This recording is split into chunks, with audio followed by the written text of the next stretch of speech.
Before I start speaking, I would like to offer a few prayers. Om Agyantimirandasya Gyananjana Shalakaya Chakshurunmilitam Yena Tasmai Shri Gurave Namaha Namam Vishnupadaya Krishna Presthaya Bhutale Srimate Bhaktivedanta Swami Nitinamine Namaste Sarasudeve Gauravani Pracharine Nirvisesa Shunyavadi Pashyadeshitarine Jai Shri Krishna Chaitanya Prabhu Nityananda Shri Advaita Gadadhara Srivasadi Gaura Bhakta Hare Krishna Krishna Krishna Hare Hare Hare Ramo Rama Ramo Hare Hare. Very happy and honored to be amidst all of you all here today. I can see some faces that I'm kind of familiar with. How many of you all here were there last time when I came to NHRD? You can raise your hands. You heard me before? Okay. Good. So I'm going to speak today on this subject, which is known as how to lead through satisfying relationships. As Ria introduced me, that I've written this book called as Open-Eyed Meditations. Whatever I'm going to speak today is based on that book. Just to give you a rough understanding of what this book is about. Most people feel meditation is to be done with closed eyes. My understanding of the word meditation and why I've chosen this particular title for the book is that in the Vedic scriptures there is a very interesting term in Sanskrit which is known as Shastra Chakshu. The word Shastra Chakshu essentially means, Chakshu means eyes, and Shastra Chakshu means seeing the world through the eyes of the scriptures. So that means it's about seeing or dealing with every aspect of life, no matter whether it is relationship, whether it is leadership, whether it is success, whether it is failures, whether it is practically all aspects of life. You can see it through the lenses of the epics. I am specifically referring to the Ramayana and Mahabharata. So today, as I am going to discuss different aspects of leadership and relationships with you all, I want to tell you a lot of stories. Storytelling is a part of the Indian culture. Practically every great epic of India is in the form of a story. There is a very important reason why stories are used to narrate, to tell the epics. The reason is because the stories can actually inspire a person, entertain a person, but the interesting thing is, behind every story, there is a lesson which can enlighten a person. Therefore, I always say that Ramayana and Mahabharata are like Ganga and Yamuna. They are flowing rivers. For so many centuries they have been flowing. But in Prayag, which is known as Triveni Sangam, there is a Ganga, Yamuna and Saraswati. But if you go to Prayag and look for Saraswati river, you will not find it. There is no Saraswati river. Saraswati is known as a Gupta Nadi, hidden river. Similarly, the Ramayana and Mahabharata are flowing. We can see the stories, we know the stories, we may have always heard of them, seen them, whatever, read them. But within the stories, below the stories, there is a hidden Saraswati, the hidden wisdom, which unfortunately nobody sees. And therefore these stories are considered to be yet another story, a long story maybe. So the whole idea about this open-eyed meditations, this whole book, is I want to show that how through these stories there are some amazing concepts for your life. It doesn't matter whether you know these stories or no, whether you're familiar with the background of the Ramayana and Mahabharata or no. What it really matters is that, do these stories have relevance in my life or no? All of us, whether we are in the corporate world or students who are aspiring to get into the corporate world, we are all trying to become leaders. Leadership is not possible without relationship. And the test for a relationship doesn't happen during normal times.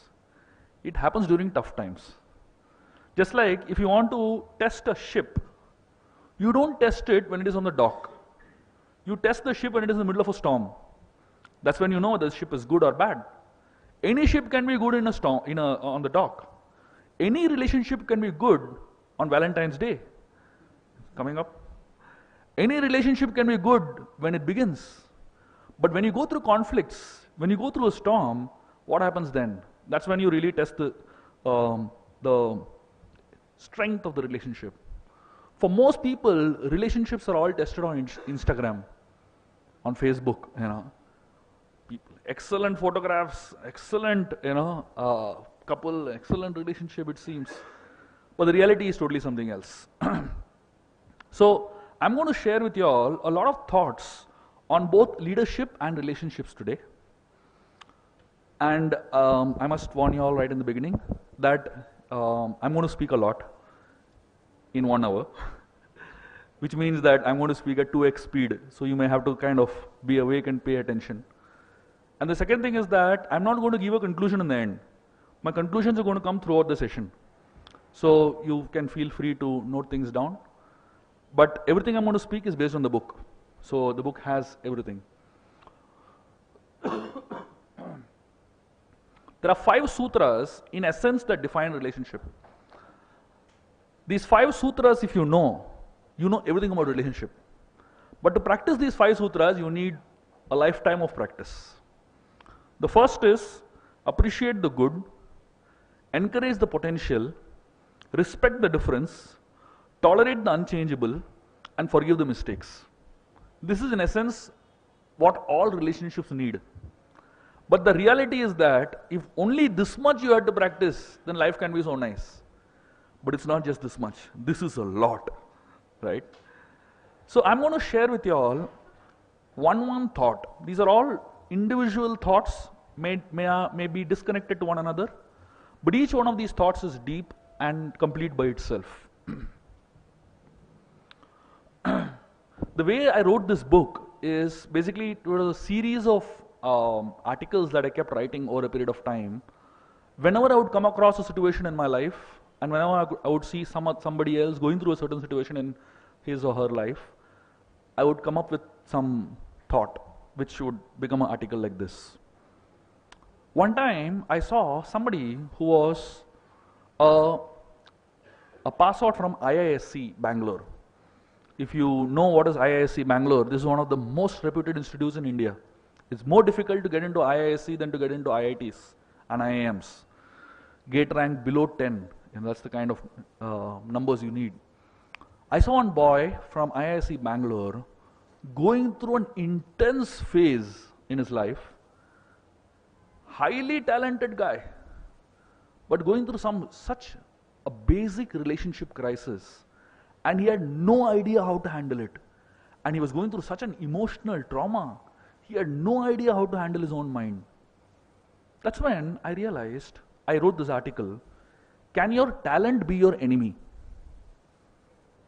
Sometimes the most talented people are the most lonely people. I've seen it in my life, that one of the most complicated difficulties that talented people go through is in managing relationships. Because whenever they come across problems in life, talent has helped them solve. But when they come across a problem that talent cannot solve, they don't know what to do. Because they have always relied on talent to solve all their problems. But when it comes to relationships, talent cannot help you. There are some problems in life that talent is just short of helping you with. In the Mahabharata, we find 2 people equally talented, but Krishna chose one of them. We're talking about Arjun and Karna. Krishna chose Arjun over Karna, not because Arjun was more talented than Karna, but Arjun had something that Karna didn't have. Essentially, success did not make Arjun boast, and failure did not make Arjun lament. But on the other hand, Karna, whenever he came across a success in his life, he would boast like anything. And whenever he came across a failure in his life, especially about his inferior birth or whatever, he would go into a pit, deep insecurities which would just manifest. A talented person is bound by what is known as ropes of perfectionism. And if he comes across an embarrassment in his life, every person comes across an embarrassment in his life. In spite of the unlimited talent, this fellow shrivels up and he goes into a intense depression mode, or he bursts out in frustration. In the Mahabharata we find Duryodhana, extremely talented person. When he went to the house of the palace of Yudhishthir, and by mistake, instead of, he fell into a pool of water, thinking it is ground. And people started laughing. It was an embarrassment, naturally. A king, a prince, people mocking him, laughing at him. It was an embarrassment. But this man, he couldn't hide his embarrassment. He couldn't hide his frustration. He burst out so badly, he wanted to take revenge on everyone who was laughing at him. Essentially in life, talent is not enough. Beyond a certain level, talent is one of the most useless virtues you can possess. In fact, it is what you do with the talent that really matters. I often tell this, that talent can help you open the first door to success. It can help you open the second door to success. It can even help you open the third door to success. But it cannot help you open the final door to success. Mistakes can be your best friends. And excellence is all about humility. So when people have great talent, but they don't have good attitude, if people have great talent, but they don't have good attitude, that talent can never help them handle relationships. There was a couple that came to me many years back. They were married for quite some time, but they were going through intense relationship issues. The boy was a pass out from IIT, IIM, the best degrees you can get in India. The girl was a pass out from ISB, Hyderabad. Very talented, naturally, both of them.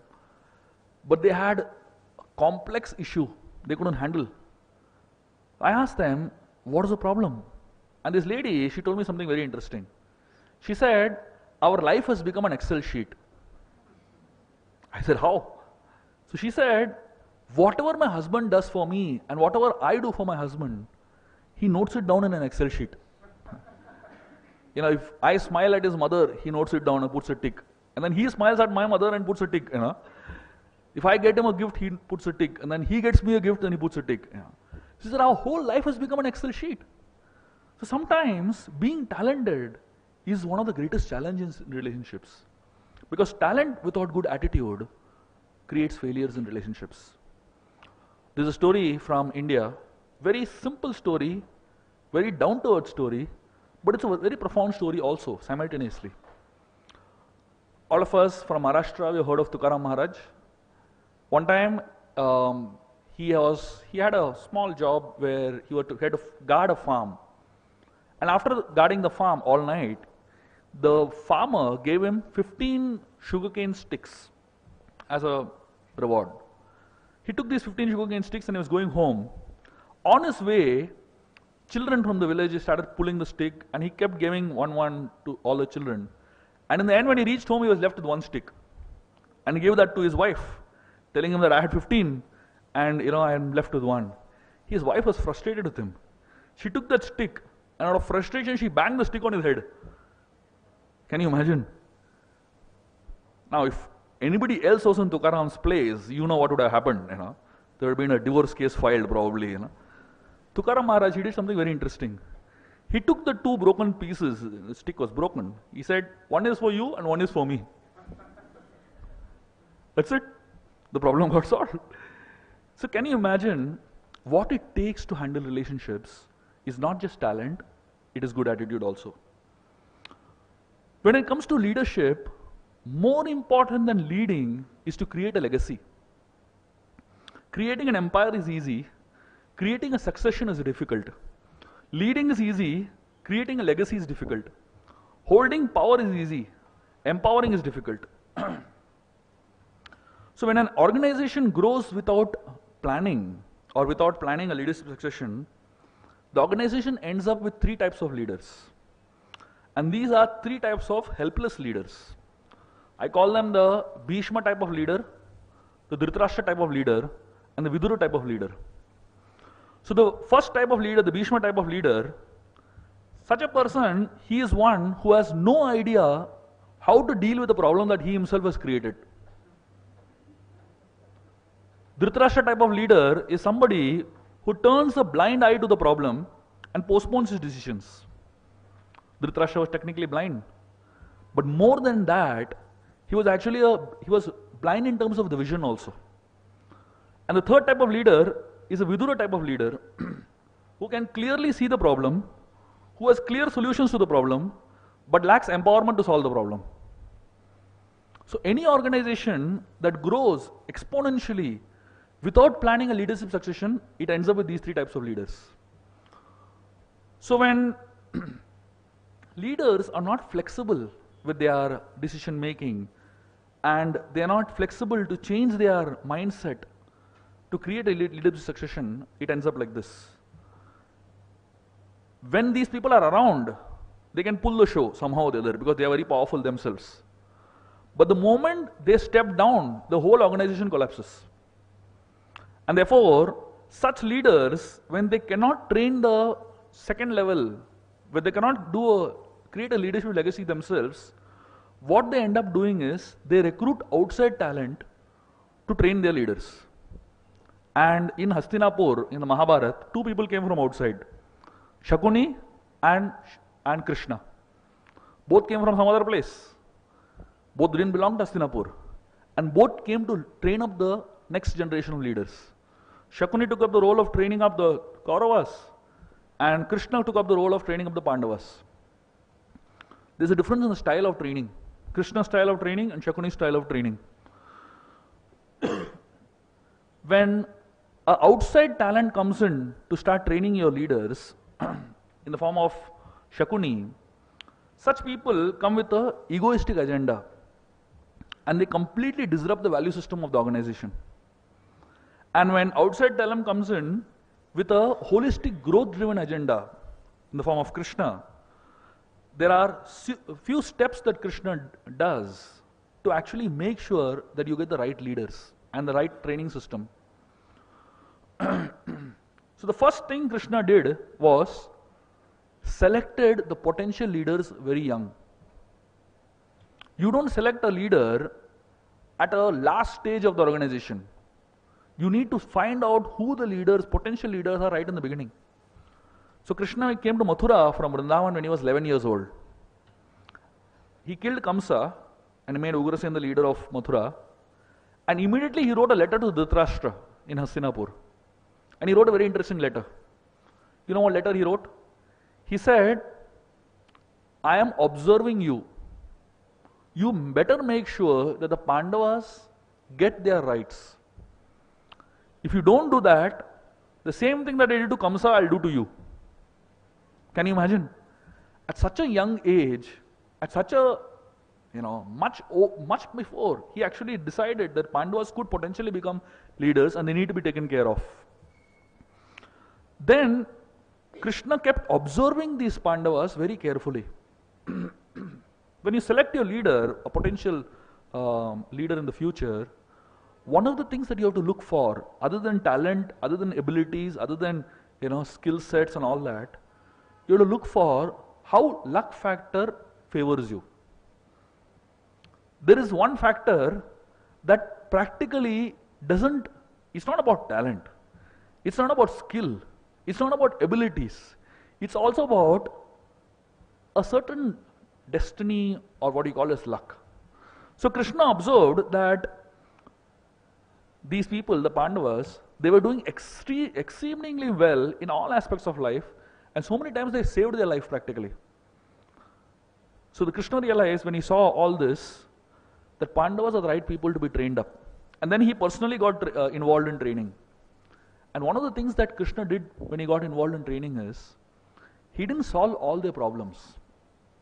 He was there with them when they were going through problems, and he gave them the direction, and he allowed them to deal with their own problems.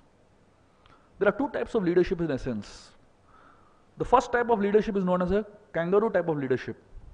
Kangaroo type of leadership is the potential leader is encouraged to make sure that no one enters it's like a pouch. The kangaroo keeps the baby in its pouch, right? And the kangaroo takes full care of the baby. So the baby has to take no risk. Shakuni was like the kangaroo type of leader. He kept Duryodhana in his pouch and he took all the decisions for him and didn't allow Duryodhana to grow himself. And the Krishna type of leader is a bird type of leadership program. How does a bird train its baby? The bird throws the baby out of its nest. Now the baby, when it's flying in the air out of the nest, it's bound to fall.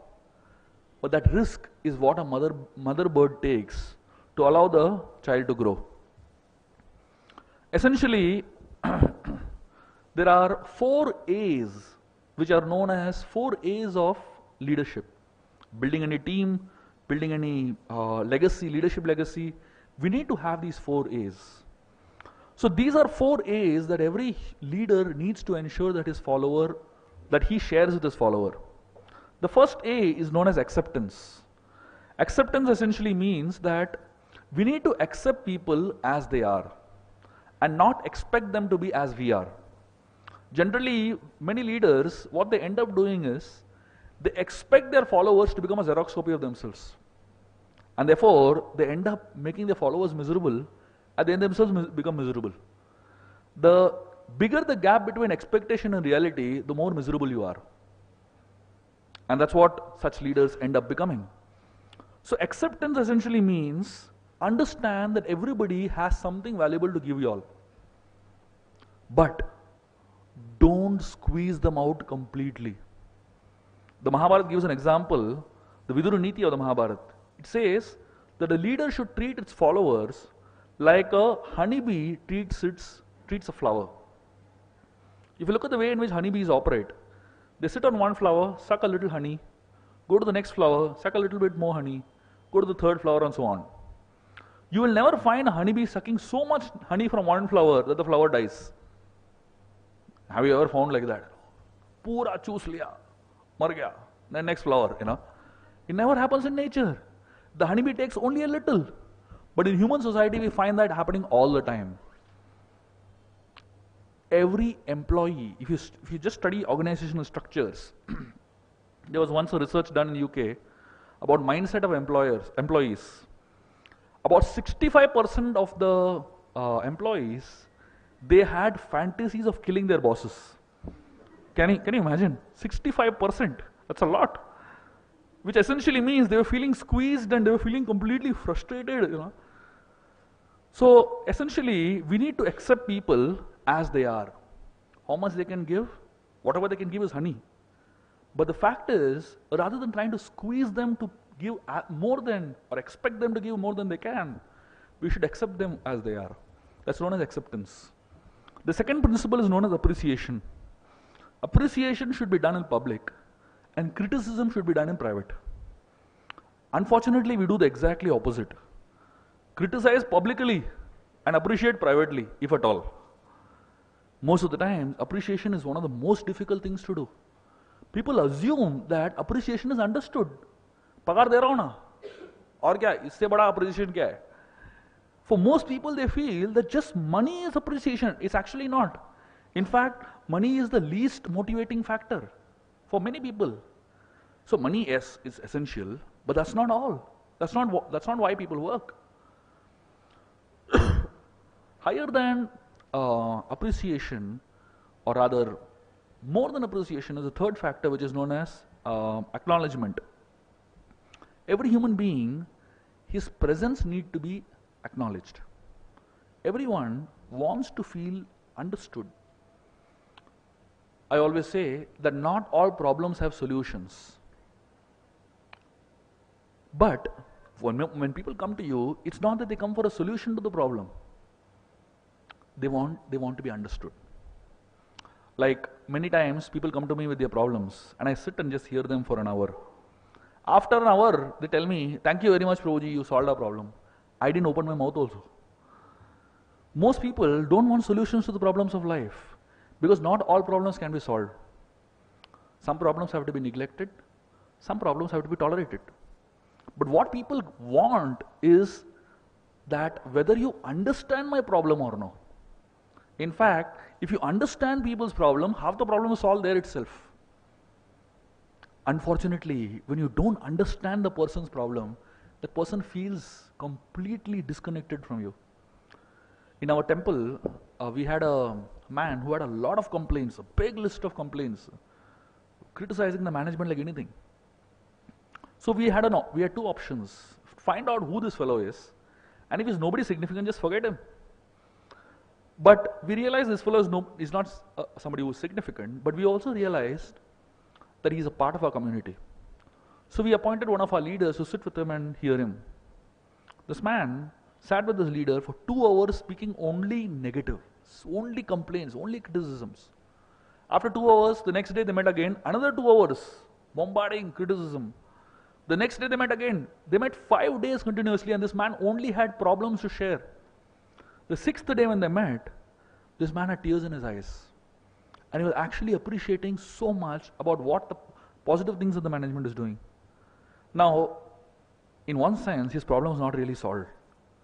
But what he really felt genuinely connected about was that his presence was acknowledged. In the Ramayana, there is a very interesting phenomena. All of us know the concept of Ramarajya, ideal governance or whatever. But what is that governance nobody talks about? There are 8 ministers in Dasharath's kingdom, and these 8 ministers had different portfolios. And the name of the minister was the name of the portfolio also. I will not speak about the 8, I'll speak about one minister among them, whose name was Akopa. This man, his role was, he was to ensure that nobody was disgruntled in the kingdom. He had an entire department to go around and find if anybody had complaints. Can you imagine that if that department exists today, what will happen? So essentially, the whole idea is that the moment people feel enough acknowledged, enough appreciated, and enough accepted, they will not feel the 4th thing, which is known as alienation. Alienation essentially means that if a person doesn't actually feel the 3 A's that we just spoke about, he feels he doesn't know whom he is working with. He doesn't know whom he is dealing with. He just feels, the moment he enters into his office, he feels, I'm entering Mars. सब aliens है इधर, है ना? अलग ही भाषा बोलते हैं, मैं जो कह रहा हूँ समझते नहीं है. It can happen in a family. Your husband or wife can look like an alien, you know. There was one man who was staying in our temple, in our monastery, very newly joined, just joined monk. And something very weird happened in the temple. We had a series of robberies thefts that had taken place. People are losing their mobile phones, money and this and that. So we were not able to find out who the thief was. Those days there were no CCTV cameras everywhere and all that. So this man, this new monk, he said, I know who the thief is, but I'll not tell. So everybody was surprised. You know, if you know who the thief is, why will you not tell? And then this man said, when I joined the temple, I pointed out a very serious problem. And when I told it to one of the seniors, that person shot me down. That day I decided I'll never open my mouth here.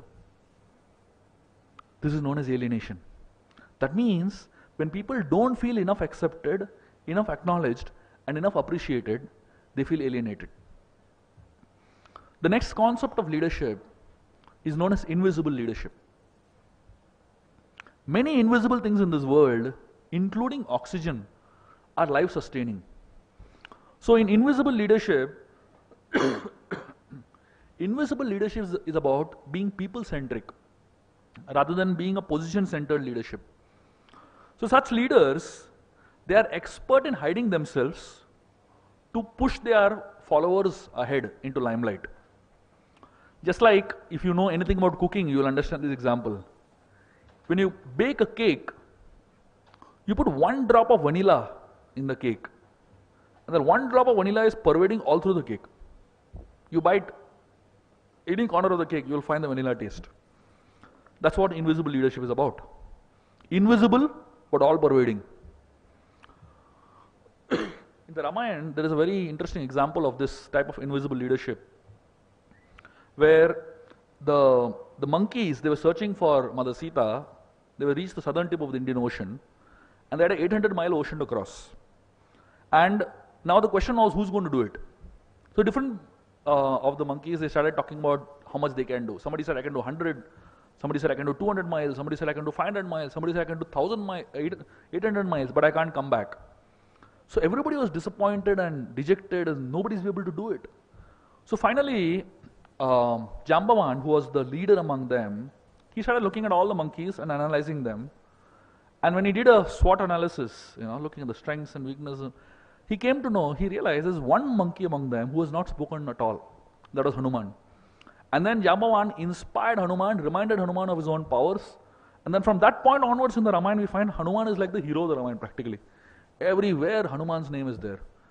But after that, how many times is Jambavan's name there in the Ramayana? If you calculate, it's like 3 or 4 times, literally. So now from the world's point of view, Hanuman is a hero. But from Hanuman's point of view, Jambavan is a hero. This is known as invisible leadership.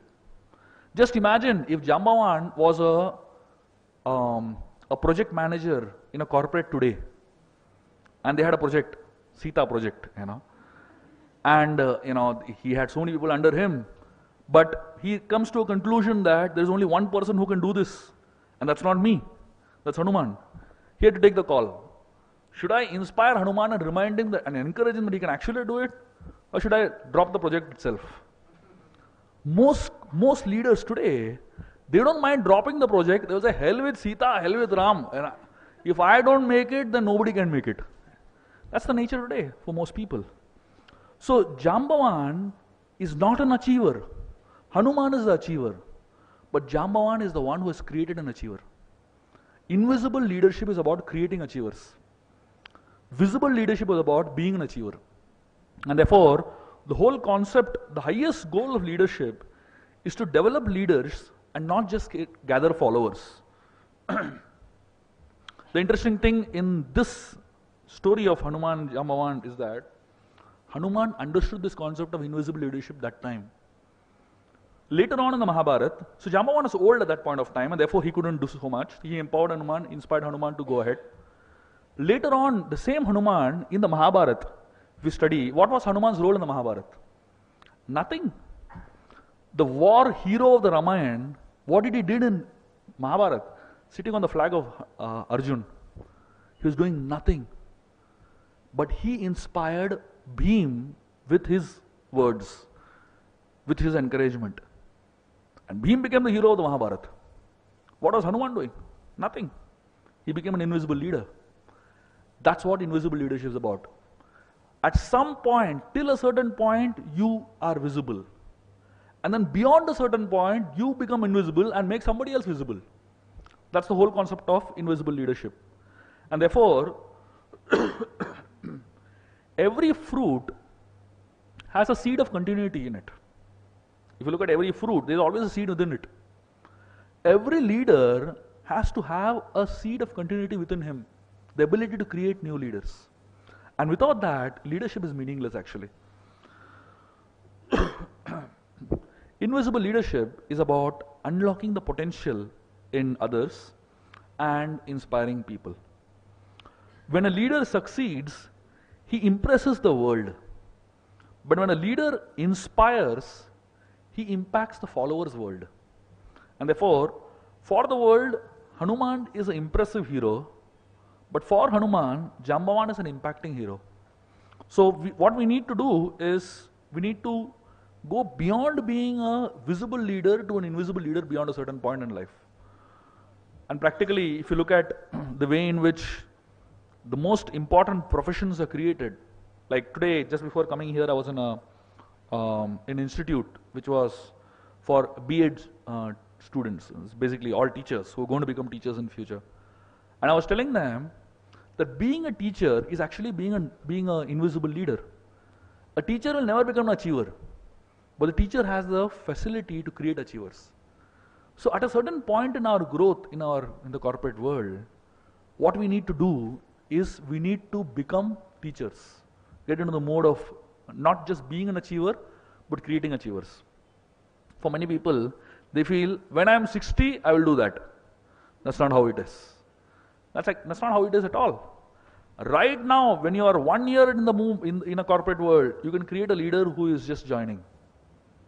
When you are 10 years in the corporate world, you can create leaders who are 4 years, 5 years. That's how the legacy continues. The greatest tool in handling challenges in relationships is communication. Unfortunately, before you communicate, you have to first connect. Most people think that they have ability to communicate just because they know a certain language, they can speak in a certain way. But I always tell, communication is very different from connection. Just because you're communicating doesn't mean you're actually connecting. This is far more relevant in today's times when the communication channels are so many. Mobile phones and landlines and emails, WhatsApp and what's not, So many ways of communicating, but are all these mediums of communicating actually connecting? I know so many people who are fighting more than actually communicating. More relationships are getting destroyed by WhatsApp than actually forming, right? Because communication is not just about speaking. I'm going to tell you all 2 stories from the Mahabharata that actually tells you how do you connect before you communicate. And if you understand these 2 stories nicely, you really understand what is the essence of connection. These 2 stories, as I'm telling you, it may seem to be disconnected from what I'm trying to tell you, but there is a solid connection, and it's a very interesting connection. The first story from the Mahabharata is when Krishna and Arjun, they are chasing Jayadratha during one of the days of the war. Arjun's son Abhimanyu gets killed, and the cause behind Arjun's son getting killed is Jayadratha. Arjun takes a vow that by next sunset he'll kill Jayadratha. So the Kauravas, they hide Jayadratha right in the end of their army, because they know that if Arjun doesn't kill Jayadratha, he will himself commit suicide. So they just had to protect Jayadratha for a day. So they kept him right in the end, and Krishna and Arjun have been on a chariot for half a day, intensely fighting, intensely, riding towards the goal. But when it's almost past half day, the horses get exhausted. Krishna looks at the horses and he realizes these horses cannot go anymore, otherwise they'll die. He tells Arjun, we have to take a break. Now just imagine, you are pursuing a goal, and you have a very clearly defined goal, sunset. And here, somebody tells you your horses cannot go anymore. What will you do generally? Arjun says, no, push it hard, we have to go ahead. You know what Arjun did?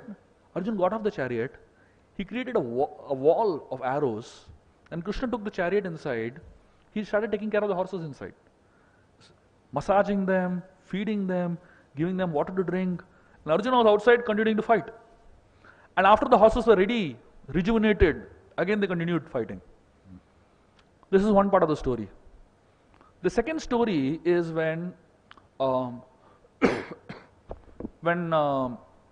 the day Karna joined the war and he became the commander-in-chief of the army, he told Duryodhan, I can easily kill Arjun, but there is one problem.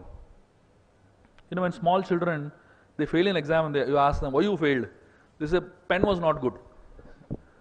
So he said, there is a problem. So Duryodhan said, what's the problem? He said, I don't have a driver like Krishna. Therefore I cannot kill Arjun. Duryodhan said, where will I get Krishna? So Karna said, I have an idea. There is a king whose name is Shalya. You make him my chariot driver, and then I'll make sure I kill Arjun. Duryodhan said, Shalya is not a driver. He's a king. Now I cannot make a king a driver now. So Karna said, nothing doing.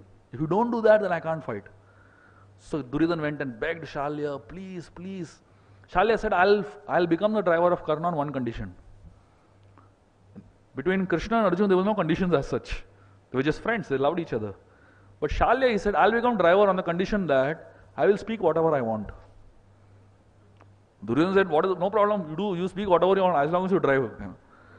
So Shalya sat and they started the war. And as soon as Karna got on the chariot, he said, take me to Arjun. Shalya said, it looks like you want to die today. That's where the fights began. And Karna, he said, you're a driver, just keep quiet and drive. Shalya said, the truth is always painful.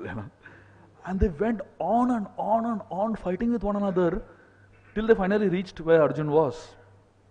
And then Karna took an aim and he aimed the arrow at the neck of Arjun. Shalya was a great warrior himself. When he saw Karna aiming at the neck of Arjun, he told him, don't aim at the neck, aim at his chest. Karna said, once I take a aim, I don't change it. Shalya said, you are not Lord Ram to say that. Better change it if you want to live. Karna said, no, nothing doing. And he shot the arrow. The arrow went at full speed. When Krishna saw the arrow coming, he realized that Arjuna is not going to be able to counter it. He pressed his feet very hard on the chariot. And as soon as he pressed his feet hard, the horses understood what Krishna wants and they bent their knees and fell on the ground. And as soon as the horses went down, the arrow just whizzed past Arjun's head, hit the helmet, and Arjuna was safe. Shalya told Karna, I told you, aim at the chest. And the fight continued. But the essence of the story, these two stories that I told you, is very simple. Here are two people, two human beings, speaking the same language, but they're not able to understand what they're saying. Shalya is not able to understand what Karna is saying. Karna is not able to understand what Shalya is saying. And here is Krishna and horses. They're not even from the same species. They don't even speak the same language. But the horses are understanding what Krishna is saying, and Krishna is understanding what the horses are saying. Essentially, what made the horses understand Krishna's language? The reason was because Krishna understood the language of their needs. And because Krishna understood the language of their needs, the horses understood the language of his needs. Communication is about understanding one another's needs before connecting. And therefore, for most people today, this is our situation. We have 2 ears, but only one mouth. But unfortunately, we speak more and hear less.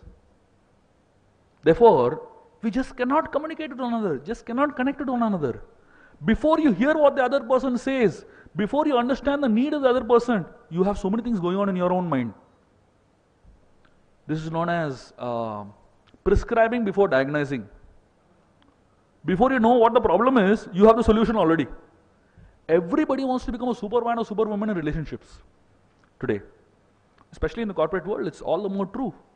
Before we understand what the other person is trying to say, we want to say something. And therefore, people just don't hear.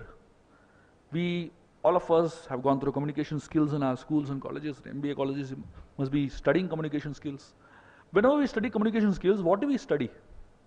Essentially what we study is reading skills, speaking skills, writing skills, reading skills. Do we ever study hearing skills, listening skills? Hardly. Most of the times, it is understood that you are supposed to know how to listen, how to hear. Your ears are always open, at least your mouth is closed half the time. So it is assumed that because your ears are always open, from childhood you have been only hearing, you should be trained in listening. There's a big difference between hearing and listening. Listening is an art. Today, most people are expert in speaking and they are very weak in listening. And because they're very weak in listening, communication never really happens at an internal level. There is no connection actually. There was a man who went to a hotel and he went to a waiter in the hotel and he asked him, do you have any solutions for hiccups? The waiter said, yes, wait a minute. He bent down, picked up a mop and he hit him on his face. Dah! This man said, why did you hit me? He said, see, your hiccup is gone. This man said, I don't have hiccup. My wife who's sitting in the car has hiccup. Most people are in this situation in life. Before they know what the problem is, they want to give a solution. Why? Listening less and speaking more. And therefore, it is very important to understand what it really means to listen. There are different types of listening. These are called the 5 types of poor listening. The first type of listening is known as pretend listening.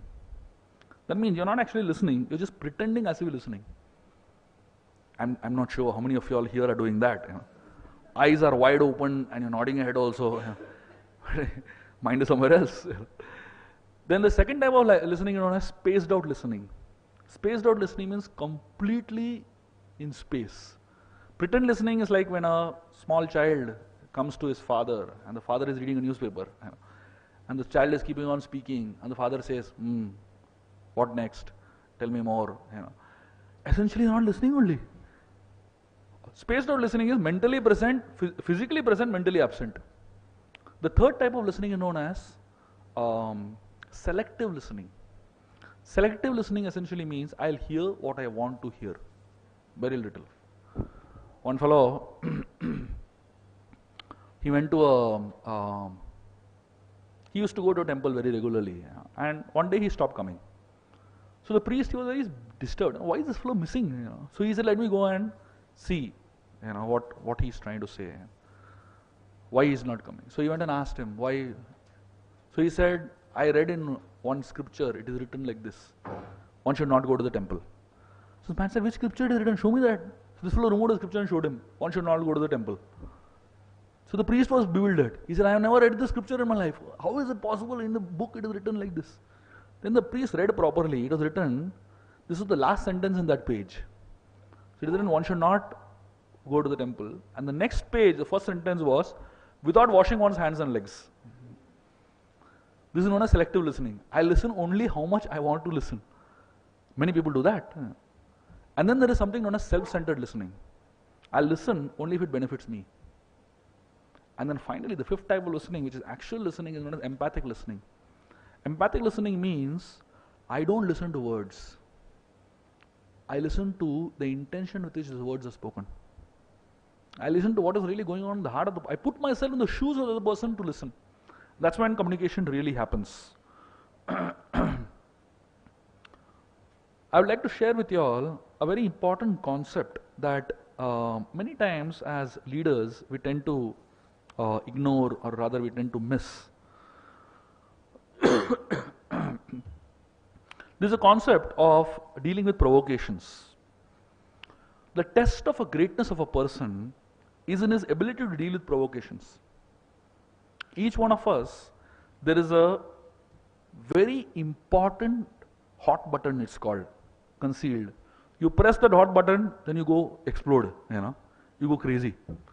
Each one of us have that, one hot button that we carefully conceal from the world. And invariably, somebody or other presses it. Sometimes it is pressed every day also, So and there are three ways people deal with it when provoked. The first way is like a hagfish. I don't know if you've heard of a hagfish. The hagfish, the moment it sees a predator coming close by, it throws a slimy substance on the predator. So like a hagfish, people tend to throw abusive words at the other fellow. The moment you come and touch the hot button, puss, gali, series of gali goes. The second way in which people deal with such kind of, somebody presses the hot button, is like an electric eel.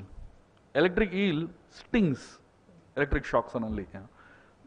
Physical abuse. One is verbal abuse, second is physical abuse. Or third way in which they deal when they are in such a provoked situation is like a exploding ant. This ant is a special type of ant. When it comes under a lot of stress, it bursts.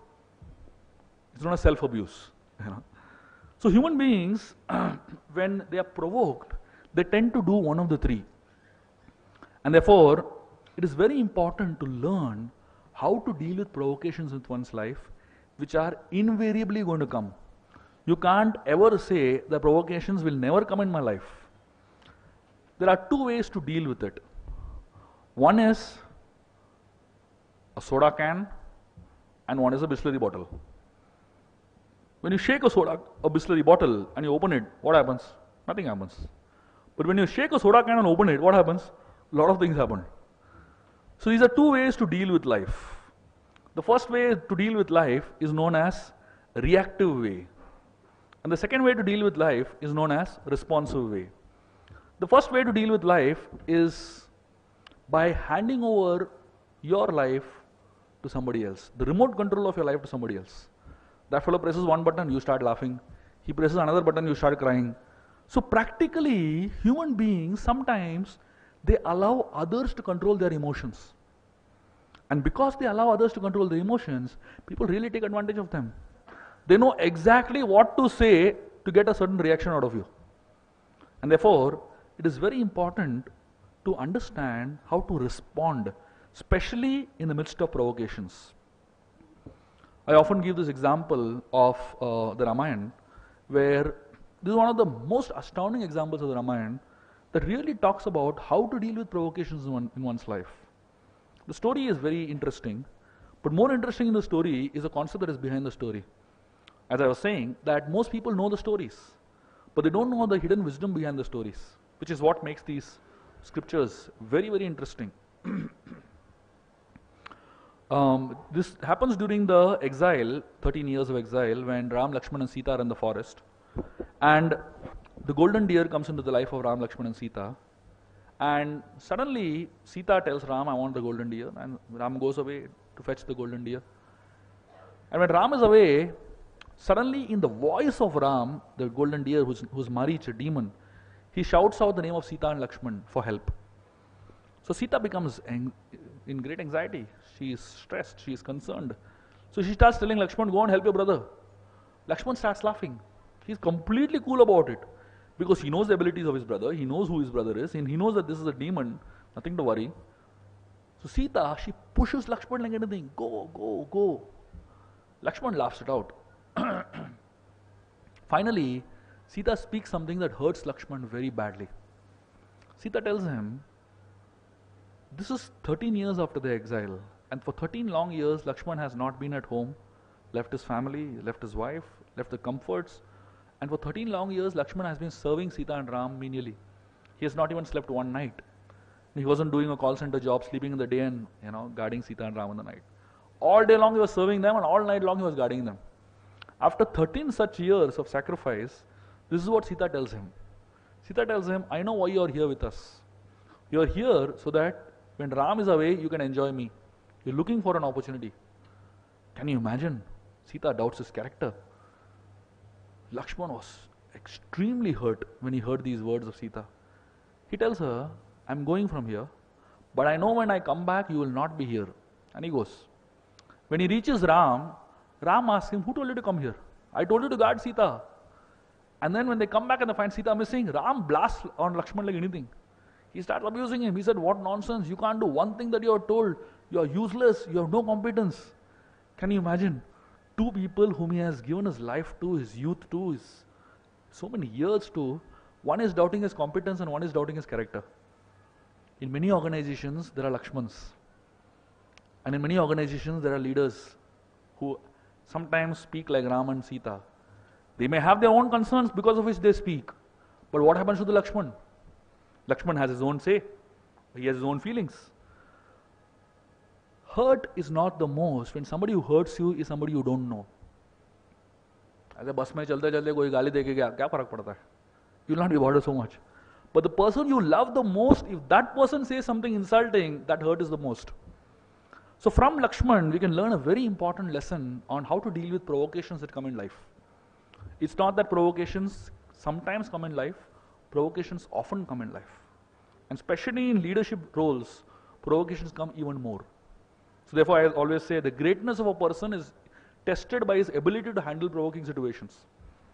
As I said, test a ship in a dock is easy. To test the ship in the storm is very difficult. That's when you know when the ship is good or bad. Lakshman did what I call as press the pause button. This is something that we can all try in our own lives.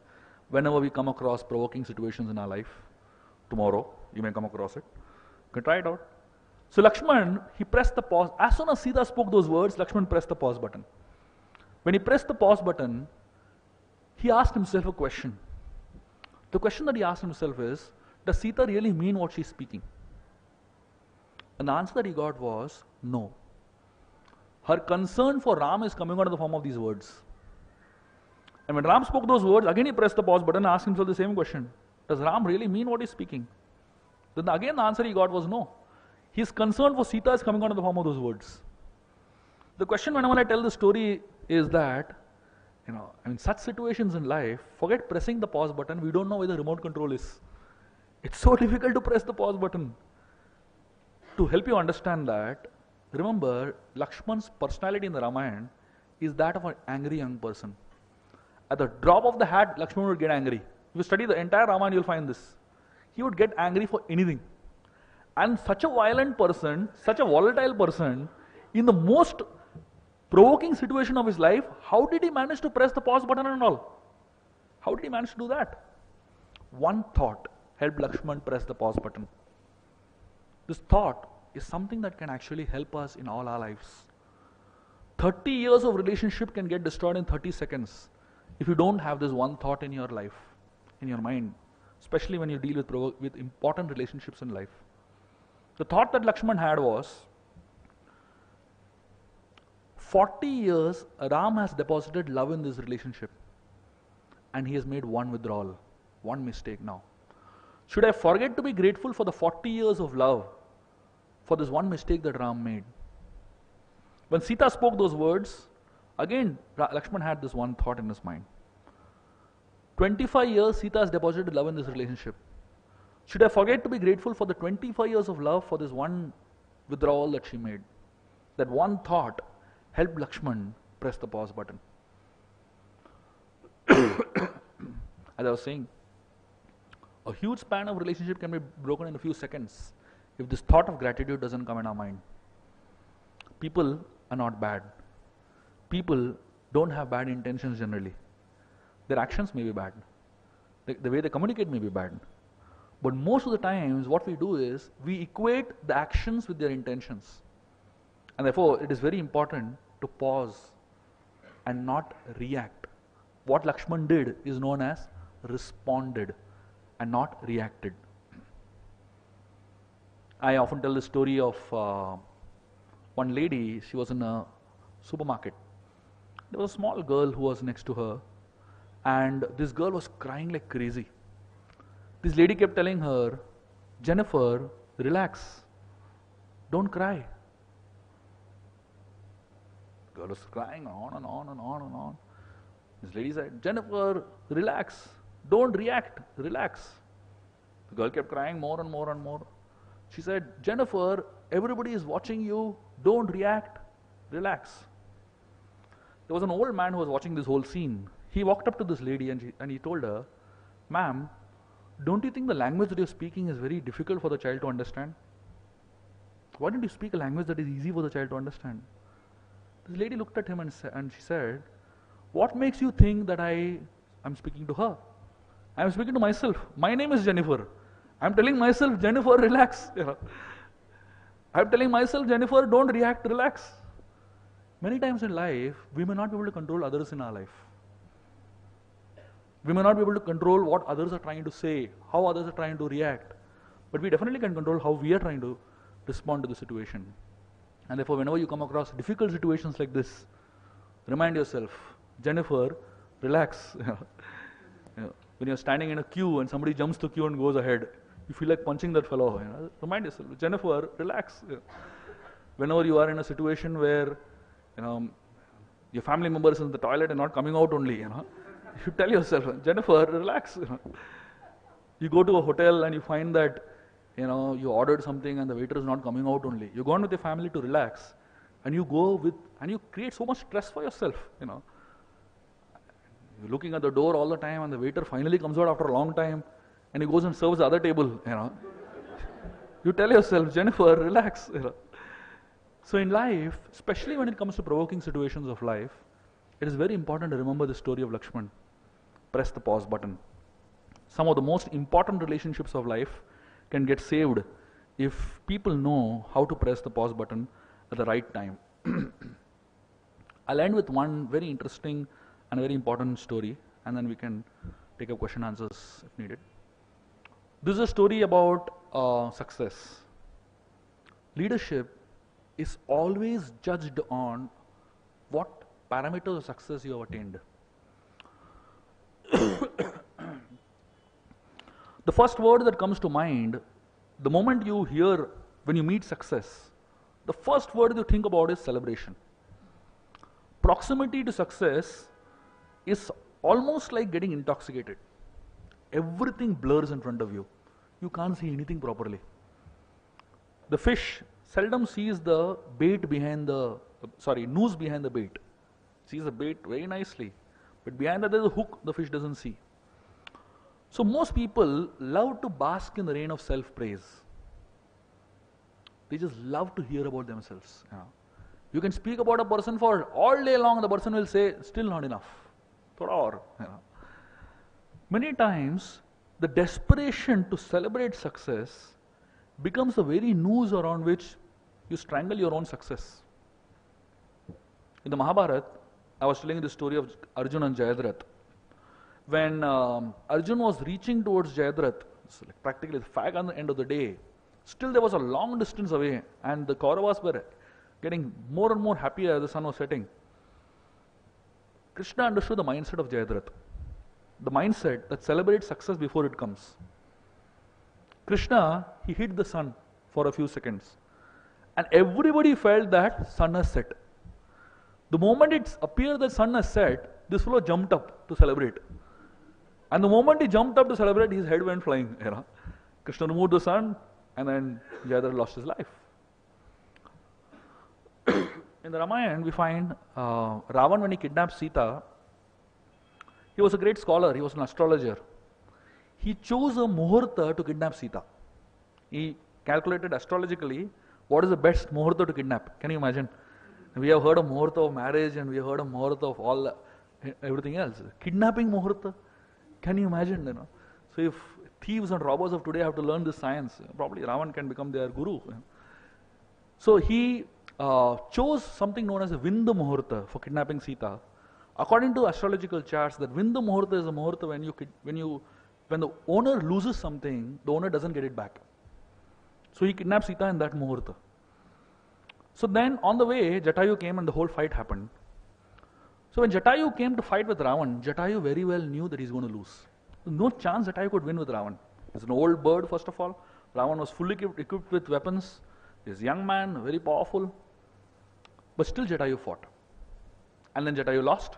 He lost his life, literally. Ravan won the fight. So Ravan was happy that he kidnapped Sita, and then he won the fight with Jatayu and was flying away. Jatayu was dying, falling on the ground. But there was something very interesting. Why did Jatayu fight with Ravan? The reason Jatayu, there were many reasons. Of course, Jatayu stands for that bird who was ready to fight for, protecting a woman. A bird of that time could fight. Men of this time cannot fight also, That's one way to see it. But another way to see it is that Jatayu, he wanted to change the muhurta by fighting. So he fought for that much time that the muhurta changes from Vinda muhurta to Punarvasu muhurta. So Punarvasu muhurta is the muhurta by which when a owner loses something, the thing comes back to him. So apparently Ravan won and Jatayu lost. But actually Jatayu won and Ravan lost. And therefore, success is not always about celebrating. You have to know when to celebrate. On the ladder of success, the lower rungs test your ability to handle failures. But the higher rungs test your ability to handle success itself.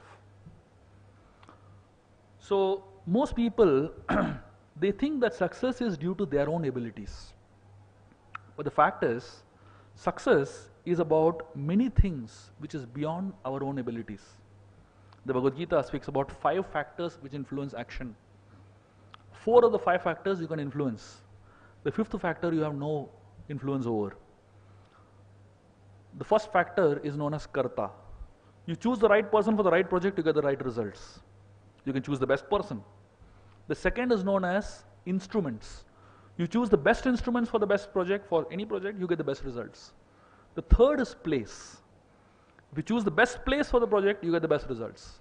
India-Pakistan match, greater chance of India winning if it happens in India, right? Greater chance of Pakistan winning if it happens in Pakistan. The supporters and the whole environment, it makes a difference. Fourth thing is types of endeavors. The more endeavors you put, the greater chance that you will win. the more types of endeavors you put, the greater chance that you will win. So first, karta, the person you can change, the instruments you can change, the place you can change, and the types of endeavors you can change. The fifth factor, which is known as daiva. Daiva means hands of destiny. We call it luck, we call it God, whatever we call it. This is the fifth factor. 4/5 of action is in your hand. 1/5 of action is not in your hand. Essentially, the Mahabharata speaks about one very interesting story, which is called as the X factor to bring one success. Truth is that talent can bring you to the bridge of success, but cannot help you cross it. Good attitude helps you cross the bridge of success. But talent and good aptitude can help you at best cross the bridge of success, but good character helps you retain that success. But actually, there is one factor beyond character. Talent, good attitude and character. Beyond this, there is another factor that influences success, which is not really in your hand. In the story of the Mahabharata, we find at the end of the whole war, there was a question that arose. Who is the man of the series? Arjun or Bhima? There was a confusion among the Pandavas. Who really did the most? Somebody said Bhima, some people said Arjun. There was so much confusion that they decided to ask one person who actually is the man of the series. And this was the only person who was a witness to the entire war live. This was a man named Barbarik. So Barbarik had a very interesting role in the Mahabharata. Just before the war of Mahabharata, this fellow, he came to fight in the war. So Krishna, when he realized that this Barbarik is coming, Krishna went to Barbarik and asked him, whose side are you wanting to fight? Barbarik gave a very interesting answer. He said, weaker side. That's a very subjective answer, because right now Pandavas are weaker and Kauravas are stronger. If this fellow joins the Pandavas, the Kauravas will become weaker and then he will shift sides. So he was not loyal to anybody. So Krishna, he came dressed as a Brahmana and he asked him, can you give me some charity? So he said, ask what you want. He said, give me your head. That guy was completely bewildered. Can you imagine asking for a head directly? So Barbarik understood that this cannot be anybody else other than Krishna. And Barbarik told Krishna, my dear Krishna, I'll give you my head, but please, I have one request. My request is that I want to see the entire war. Krishna said, no problem. So he mounted the head of Barbarik on a stick and he put that stick on top of a mountain. And the entire war was seen by this head of Barbarik turning around, And after the whole war got over, when the question was who is the man of the series, all of them went to Barbarik to find out what is his opinion about the whole war. Barbarik, after seeing the whole, after looking at all of them and looking at the question, he said, according to me, after I observed the 18 days of war, my conclusion is that nobody did anything. Krishna Sudarshan Chakra traveled around the entire war and Krishna Sudarshan Chakra was eliminating everyone. Now, you might find that answer very weird. What kind of answer is this? But I'll give you the understanding of that answer. I'm going to make a series of statements and you understand the answer to this question or the explanation when you hear these statements carefully. Talent alone makes one arrogant. Talent and good attitude makes one flexible. Talent, good attitude and character makes one trustable. Talent, good attitude, character and blessings makes one capable. Talent, good attitude, character, blessings and grace makes one successful. And if you add all that with the guidance of wise people, then it makes one grateful. Essentially, Barbarik's story is about understanding the fact that all of us, however talented we may be, however capable we may be, there is some factor that we don't have any influence over. And that factor, we need to acknowledge that factor with humility. And if we don't acknowledge that factor with humility, it's actually completely wrong. Therefore, I'll end with this quote. It's a very interesting quote and a very inspiring quote. Talent is God-given, be humble about it. Fame is man-given, be grateful about it. And egotism is self-given, be careful about it. Thank you very much.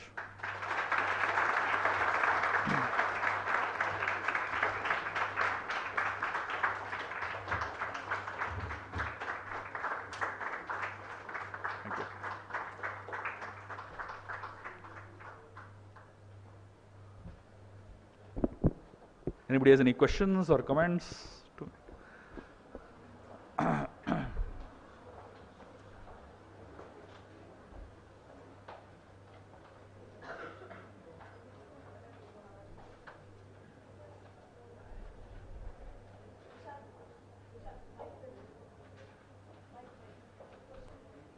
Anybody has any questions? You can put up your hand.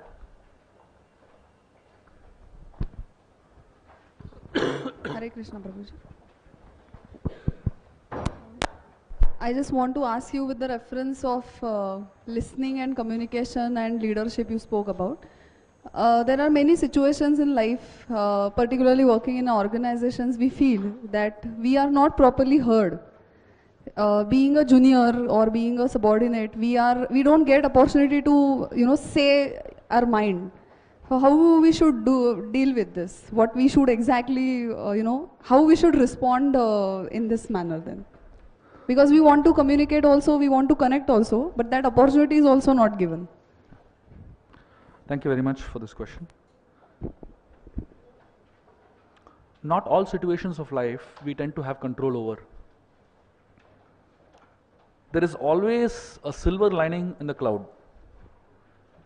My suggestion to people who are in at least in levels of may not be at the top level of management where they can actually influence decision making and things like that, is very simple. In the Mahabharata, look at Vidura. Vidura was a person who had wisdom, who had ability, who had understanding, and who had clarity. But Vidura didn't get a chance to speak all the time.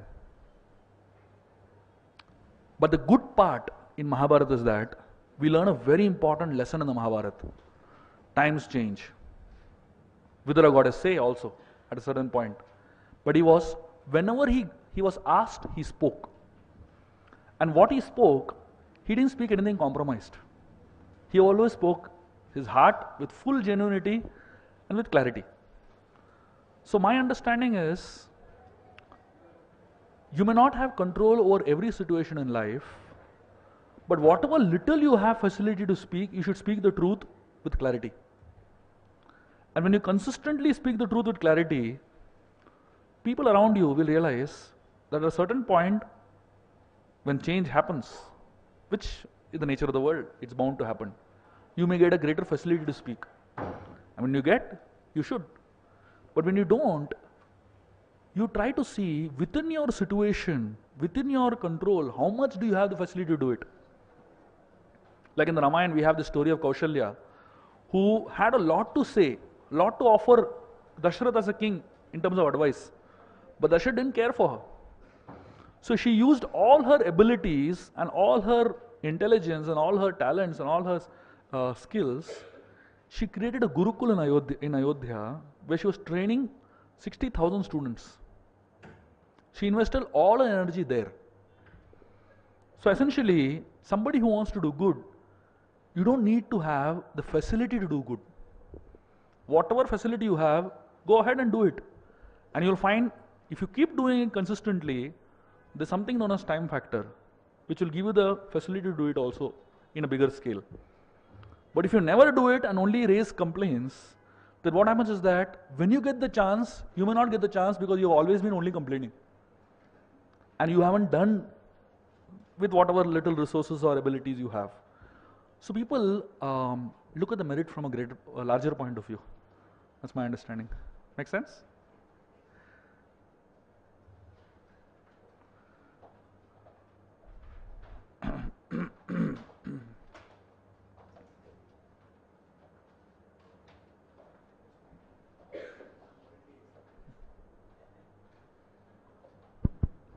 First of all, I would like to thank for such a nice lecture, especially about Lakshman, the points which you told.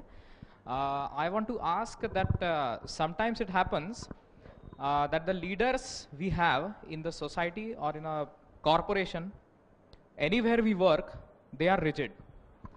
And like we see in Mahabharata, Dhritarashtra is not ready to listen. Although we know that times change, it takes a great deal to tolerate till the time change. So how do we deal with it till the times change? That is my. I always tell there's a FNC principle, how to tolerate people. FNC, how to tolerate people.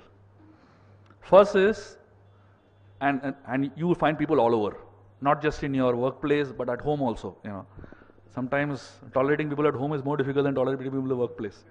So people use workplace as a place to escape, from their home. I know all that. So FNC essentially means these are three things that you can do with anybody on earth, whether it is your family members, whether it is your bosses, whether it is your subordinates, whether it is your people in the bus that you meet who stamp on your leg and all that. First, F stands for focus on the strengths. Every human being, no human being is 100% perfect, including you.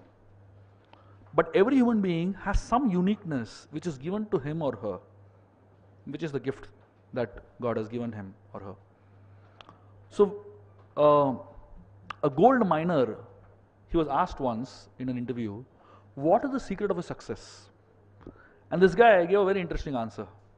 When you mine for gold, when you're looking for gold in a huge, it's difficult to find gold, right? It's a huge amount of dirt. This man, he said, when I mine for gold, I don't look for dirt, I look for gold. 1,000 kilos of dirt, you get 1 gram of gold. Every human being has some good and bad in that person. What do you look for? In the Mahabharata, Dronacharya, he had two students, Yudhishthir and Duryodhan. He gave both of them an instruction, a very interesting instruction. He gave Yudhishthir the instruction that, he called Yudhishthir and he said, please go into the kingdom and at least try to find one person who is worse than you. Yudhishthir went around the whole kingdom and he said, I'm sorry, I couldn't even find one person worse than me, because every person I saw one good quality that I didn't have. And he had a list of names and list of good qualities that he didn't have. Dronacharya sent Duryodhana into the same kingdom and he said, find at least one person who is better than you. This man went and he said, I'm sorry, I couldn't find even one person better than me. Every person I saw, he had one fault which I didn't have. Can you imagine? Same people, same kingdom, but two different ways of seeing it. So first is focus on the strengths. Second is neglect their weaknesses. Every person has some idiosyncrasies, weird behaviors, I mean, if I just sit over here and I observe, I've been observing you all for quite some time. I can tell you all also what weird behaviors all of you all have, if I want to. But I don't want to. What is the point in focusing on the weaknesses, right? What is the point in focusing on negativities of people? The more you focus on negativities, so my understanding of life is, this is what the Mahabharata says. When you focus on a certain quality of a person, that quality comes into you. If you focus on the bad in a person, that quality comes into you. You focus on a good in a person, that quality comes into you. So the question is, what you focus on is what you inherit. So when you look at people, how do you tolerate people? First, focus on their strengths. Second is neglect their weaknesses. And third is what I call as cultivate appreciation. That means every human beings have a strong need to feel appreciated. Every employee has one complaint against his employer, I am not appreciated enough. And every employer has the same complaint against employee, I am not appreciated enough. The employer says, अरे मैं इतना कर रहा हूँ, कुछ thank you भी नहीं बोल रहा है. Employee बोलता है, मैं इतना कर रहा हूँ, वो thank you भी नहीं बोल रहा है. Both sides same problem, lack of appreciation. So essentially, people need to feel appreciated. And appreciation is not about just lip talk. Most people, when it comes to appreciation, they just speak with their mouth. Appreciation actually is a meditation. When you appreciate, there are many elements of the system that is involved. You need your eyes to observe. You need your intelligence to analyze. You need your heart to actually feel. And then your mouth to speak. Most of us, when we appreciate somebody else, there's a difference between appreciation and flattery. Flattery is not at all encouraging. Flattery boosts your ego. Appreciation really encourages a person, inspires a person to grow. we need to cultivate appreciation. I'll tell a story and I'll end. There's one small boy who was going to a zoo to watch the animals. And in the zoo, they had a painting stall booth, where they would paint the children's faces with different animal, faces. So this boy was standing in a line and there was a boy behind him and he made a comment to that boy. So this boy had freckles all over his face. So this boy at the back said, "Why do you need to get your face painted? It's already painted. Looks like a panther." This boy was so hurt. He ran to his grandmother, started crying like anything. "This is what this boy said. I don't need to."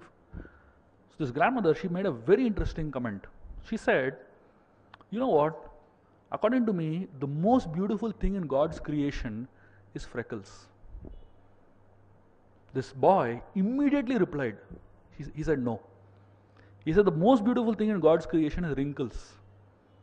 The grandmother face was filled with wrinkles, So the question is, which is more beautiful, freckles or wrinkles? Both are not. But the fact is that this grandmother is able to appreciate something bad in him also. So this boy, he could appreciate something in her also. So these three things: focus on the strengths, neglect the weaknesses, and cultivate appreciation. According to me, that's what you tolerate people. Thank you.